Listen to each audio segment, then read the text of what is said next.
Denmark and England today. I'm prepared. Just shows everybody that we do these things on a Yeah, Thursday. On a Thursday, and it's early in the morning because yeah, this the Denmark and England game is at 1 o'clock in the afternoon for us yeah. here.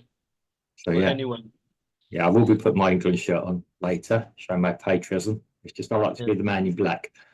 right. Anyway, Man of mystery. yeah.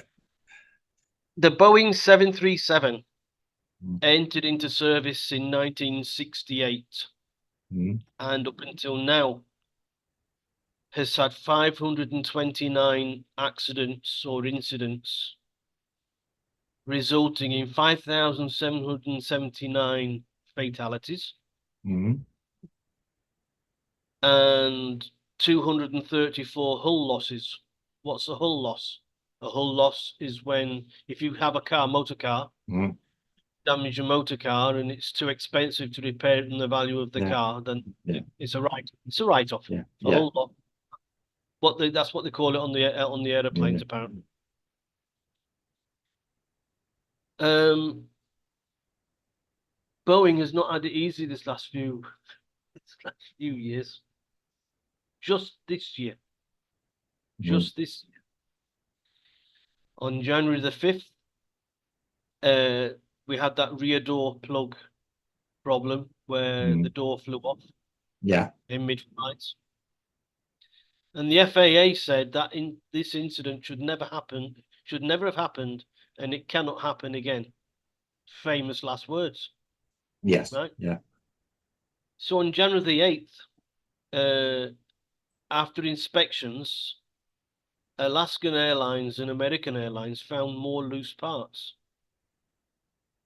And it's a company called Spirit Aerosystems that makes the Mm. fuselage of the Mm. Boeing airplane. They outsourced it to Yeah, yeah. this company called Spirit. In March, oh sorry, still in February, an Mm. engine cowling fell off and damaged a wing as an airplane was trying to take off, and it had to go back to the Mm. airport. In March, no, let's go back to January still. I thought I'd finished Whoa. with January. No. Whoa. In January the 13th, the cracked cockpit window was found. On the 17th, we remember Anthony Blinken in Yeah, Zurich. He had yeah, to switch plane because of an oxygen leak. On the 19th of January, an engine fire when leaving Miami. yeah. And on the 20th, it lost a wheel attempting to take off. Of course, this isn't the same aeroplane, but it's No, the no. same fleet of airplanes. Yeah. So we've covered January now. February we've covered. We're on to March. Oh, okay. Uh, Boeing lost a wheel after takeoff from San Francisco. Um, I've not got the exact dates for these, but anyway, Mm. in Japan, Boeing rolled onto the grass area of an airport due to landing gear problems. When it landed, it had to go onto the grass. Mm. Boeing also lost an external panel during a flight, only discovered after it landed. So, so they said, oh, part of my airplane is missing. In April, Mm. uh, on the 5th of April, Boeing abandoned takeoff due to an engine fire in Texas. And the same day, there was an oil leak found at Naha Airport in Japan. Mm. That's in April. May, Cool. May, an airplane did a Dutch roll. A Dutch roll is where it goes from side to side like Yeah, this yeah, yes, yeah. for no apparent reason. And the pilots controlled the airplane Mm. and discovered it was what's called a passenger controller unit, and that controls the rudder of the airplane, that part at the back in the tail. Yeah, yeah, yeah. Rudders, yeah, rudders They, do that. Yeah. they didn't have all that. They didn't have all that control, that much control of the over the airplane. Lucky that one, very lucky. Mm. So the current CEO, David Calhoun, Mm. uh, he was grilled by the Mm. Senate committee this week, and that's what stimulated me to Yeah. bring this subject up. The guy, he earns this year, Mm. he'll earn 32.5 million pounds Oh, as only that now. Yeah. salary, which is it's a hefty raise from last year. It's gone up Mm. 45% in salary, 45%. Mm. You know, but they said that he's going to step down by the end of the year. Now that Mm. he's going into the ground. Right. Uh, Problem is that he can't find anybody to fill his shoe to sit in his chair. Well enough. The candidates that they had in mind have either refused, Mm. or those that did put an offer in, they've taken their offer back off the table. You Yeah. know, Yeah. so they don't have anybody who they're going to put in his. And basically, what we got from this Senate hearing Mm. is that this David Calhoun, he's stripping Boeing down. He's um, um, um, sending all the jobs to China. Yeah. They're making all the parts in other parts of the world and bringing them to the US just to assemble them Mm. like a big Meccano set. Yeah. You know? And so, it looks like, uh, to put it in layman's terms, Mm. uh, Boeing's Boeing is going tits up. Um, just to show you how bad things are with Mm. Boeing, I got this. This is hot off the press this morning that I got this Yeah. information. The Boeing Starliner, that's the rocket that they needed 3 attempts to send the Yeah. astronaut to the space station. Yeah. It's stuck in space. Um, it took the astronauts to the space station. They Yeah. were meant to stay there for a week and then come back to Earth. Yeah. But the Starliner is got mechanical problems, and leaks in space. So you could say that Boeing's problems are out of this world. For sure they are. Yeah. Literally, yes. But I mean, it's not really a very good picture postcard to be sending. Oh, just to rub salt into the wounds, Yeah. this last 2 months, Boeing has received not one order for their 737 Mm. aeroplane. Yes. Nobody wants to buy them anymore. Old hat. So Yeah. over to you with that hot potato. Okay. Well, I'm going to start with the chairman's salary. Of course, he needs a lot more money. He's having to deal with all these problems. That's more overtime. um, yeah. Now, I mean, I always thought aircraft. I mean, I remember once not being able to get on a flight because the windscreen wiper wasn't working on an aircraft years ago. And that was considered quite important. Now it appears that that's on the scheme of things, that's nothing.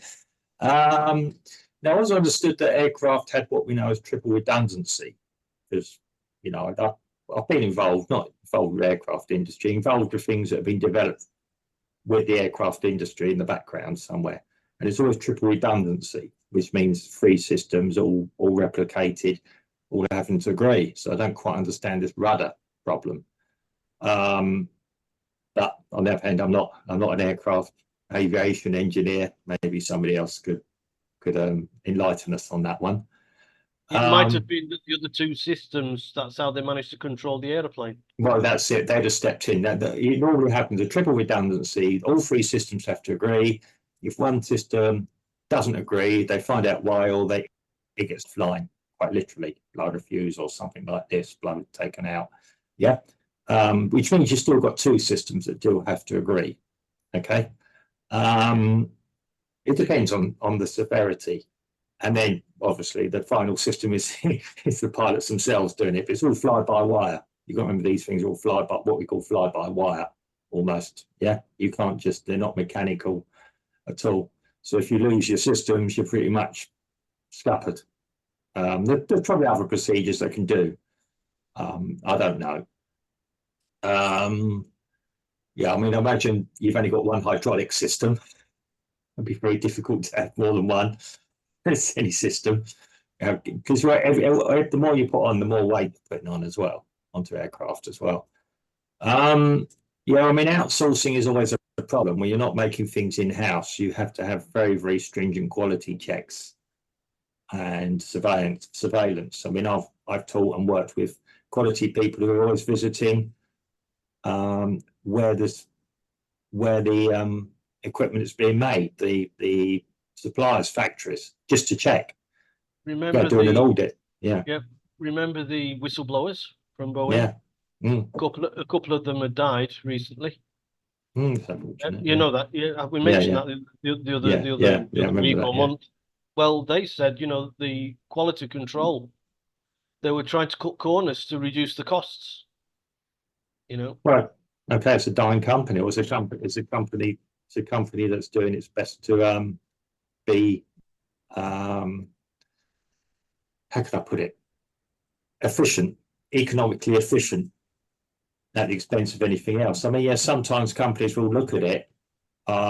It might be cheaper not to do some maintenance and risk an accident happening. That's a risk assessment. Yeah. I'm not saying it's right. I'm saying that these things can happen like that. That's what Josh Hawley said in the Senate. Mm. He said this guy is just trying to strip the company down to Yeah. its bare bones so that, just get every little ounce of profit he can from the company, because it all goes to his pay packet, doesn't it? I was going to say, yeah, there might be some vested interest there. I mean, I don't know. I mean, how his pay structure would work. The fact they can't get anyone else in there must mean it's quite frightening. Yeah. Yeah. I mean, yes, aviation safety should be paramount. Not necessarily for the passengers. I mean, I personally don't want an aircraft dropping on my apartment. It'd kind of be a bit of a bad day for me. Or any parts, come to think of it. Yeah, I mean, you could be walking around outside and suddenly get hit by an aircraft wheel dropping. Well, it wouldn't be like that, or an aircraft part dropping on you. Yeah, it is very concerning. As I said to you before, I mean, I don't know statistics of what things going wrong before it's just all hit the headline. Is quite normal. You do have life cycles of equipment, and you expect a failure. I wouldn't expect a failure up in the air, But these failures are down to human error. Yeah, well, they aren't talking the bolts down to the right torque, or and I read the other day, and it's something interesting, that it's not only Boeing, but a lot of larger companies that, as COVID attacked, the larger companies, they let a lot of people go to reduce their costs. So Boeing, or everybody who was coming towards the end of retirement, just before retirement, they sacked them all. All those that were the higher grade wages, they sacked them all. Yeah. And they kept on a few to be like teachers for the new staff that are coming in. Yeah. That'll be cheap. But they got all this DEI stuff going on. Yeah. And it's difficult to show some people what you want them to do, and them to do it properly and correctly. Yeah, I mean, when you get the pressure of production, and you got the CEO, he wants to earn his wages, his salary. When you get the pressure of that guy on your back, the tendency is to cut corners anyway. So, and the trouble is you start there at the top, and then everyone's cutting corners, like saving time. I mean, when you talk about talking a bolt or something, what you're meant to do is what called slacking it off, then retalk it again, rather than just do click, click, click. You could be over-talked, and you could be putting strain on something. The idea of maintenance isn't necessarily you make it work better, but you can see when there is something wrong. I came from a maintenance background, and it doesn't matter if you clean something. Cleaning it doesn't always make it work better. it's a good thing. I mean, yeah, but unless fans and things need to be cleaned. But the but when you are doing an inspection, you can see if there's a crack happening. You can see if something's about to fall off. Right. That's the idea of inspection. It doesn't make you any money. And this is why people always attack maintenance. And I come from a maintenance background. It's boring. It's not exciting. You've got these guys wandering around. They don't produce anything. They're not really adding to your overall bottom line, but they're taken away from it. But yeah, they're stopping things going wrong. So I'm afraid Boeing will drastically have to reconsider their situation. From what you've told me. Or die a death. Well, it sounds like they're managing that anyway.